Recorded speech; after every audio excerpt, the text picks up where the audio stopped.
Soy Miguel Álvarez Peralta, soy profesor de Comunicación Política y Estructura del Sistema de Medios en la Universidad de Castilla-La Mancha, doctor por la Complutense y bueno, pues me tocó coordinar, fui coordinador estatal de políticas mediáticas en el partido Podemos en España, que fue una intervención política reciente, bastante exitosa al principio y ahora tiene el reto de mantener ese éxito.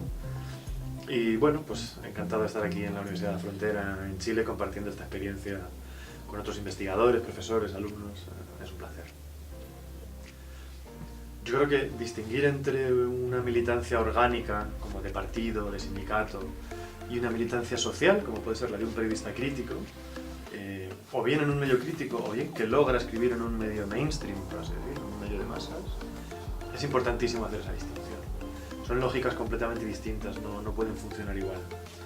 Por ejemplo, un partido son estructuras que funcionan muy parecido a... Se suele utilizar metáforas bélicas, ¿no? Por eso se habla de campaña, de objetivo, ¿no? Target, o sea, viene mucho del mundo militar.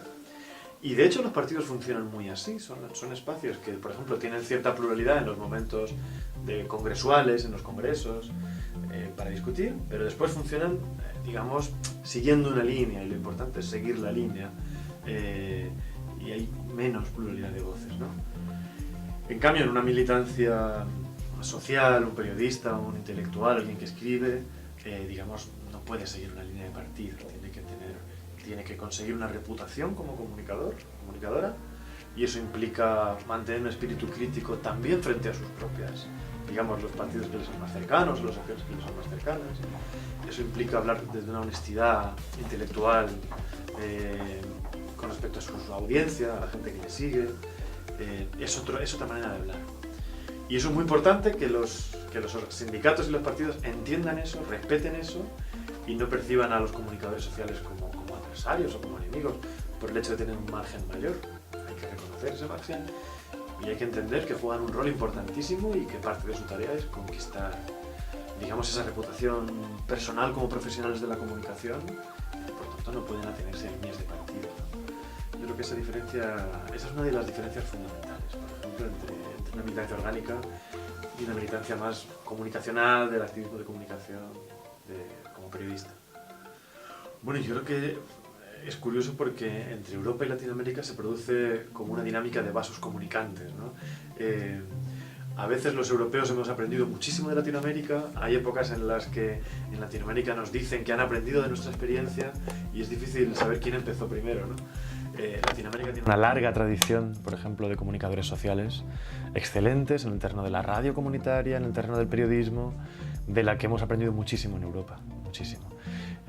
A su vez, en Europa se han producido experiencias muy interesantes, como por ejemplo la de Podemos, ¿no? Como intervención política electoral, que aprendió de Latinoamérica y que ahora devuelve unos resultados que aquí están siendo seguidos con atención y observados, ¿no? Entonces, creo que hay una retroalimentación de épocas históricas muy interesante entre Europa y Latinoamérica, a nivel de comunicación social y de comunicación estratégica. Bueno, Chile y España se parecen políticamente muchísimo y mediáticamente muchísimo. Es sorprendente cuando uno empieza a estudiarlos los niveles de similitud. Por ejemplo, el peso de haber tenido una dictadura militar de extrema derecha, tanto en uno como en otro, que termina hacia los años 70, con una transición que no es digamos, un corte seco y un salto a la democracia, sino que es una cosa progresiva que algunos sectores sociales no reconocen como una transición terminada, otros sí.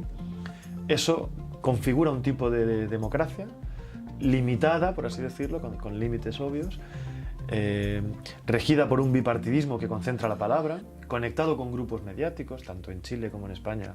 Hay un duopolio de medios privados y unos medios públicos que casi no operan como tales, ¿no? Porque operan con una lógica de medio privado. Se persigue los medios comunitarios y por lo tanto genera un tipo de espacio mediático muy parecido y de relaciones entre política y medios muy parecidas. No es extraño que, por ejemplo, hayan surgido respuestas desde abajo también muy similares.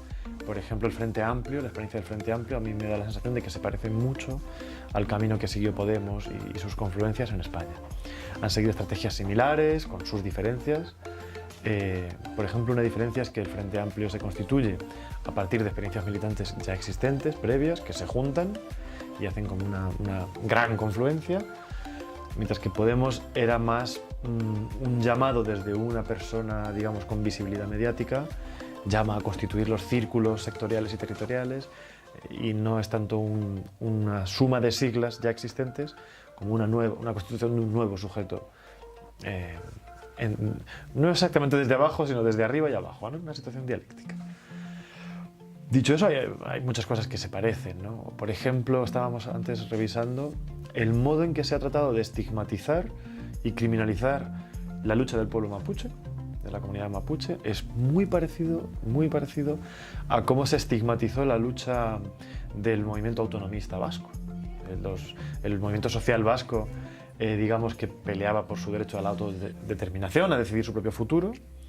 Entonces había un grupo armado que era ETA, que practicaba una actividad terrorista, y entonces cualquiera que simpatizase con esas ideas inmediatamente era asociado al terrorismo, y se dificultaba muchísimo posturas intermedias, posturas pacifistas desde la izquierda vasca, etcétera, etcétera.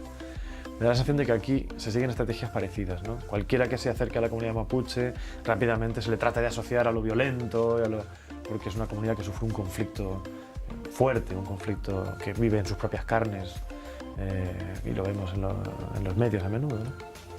Pues la relación entre el discurso tradicional de las izquierdas y la comunidad mapuche o las comunidades indígenas tiene puntos de paralelismo, tiene puntos muy parecidos a, por ejemplo, esa tensión que se producía al principio entre el discurso de la izquierda y discursos de lo que se consideraban minorías secundarias, como el discurso feminista, el discurso ecologista, y otros discursos que la izquierda siempre cometió un error, y es que los dejaba para después. Los consideraba hermanos menores del que era el discurso importante, que era el socialismo, ¿no? Y entonces, cuando las mujeres comenzaban a organizarse como discurso feminista al interior de las organizaciones de izquierda, bueno, se consideraba como una cosa de mujeres. Las mujeres hacen feminismo y los hombres hablamos de lo importante que es modelo de Estado, economía, etcétera, etcétera, ¿no? Por suerte eso acabó. Por suerte el feminismo ha dado una lección, en ese sentido, a la izquierda, de que no solo su discurso y su lucha y sus reivindicaciones y demandas no son un hermano menor, no son secundarias, sino que de hecho hoy día han sobrepasado la capacidad de la izquierda ampliamente. Yo diría que el feminismo, si hay un movimiento social y un discurso crítico que haya conquistado posiciones hegemónicas a nivel global, ese es el feminismo, que ha sido capaz de sacar a millones de personas en las calles, tanto en España como en Chile, de tener influencia en la agenda mediática, de sentar regulaciones, etc.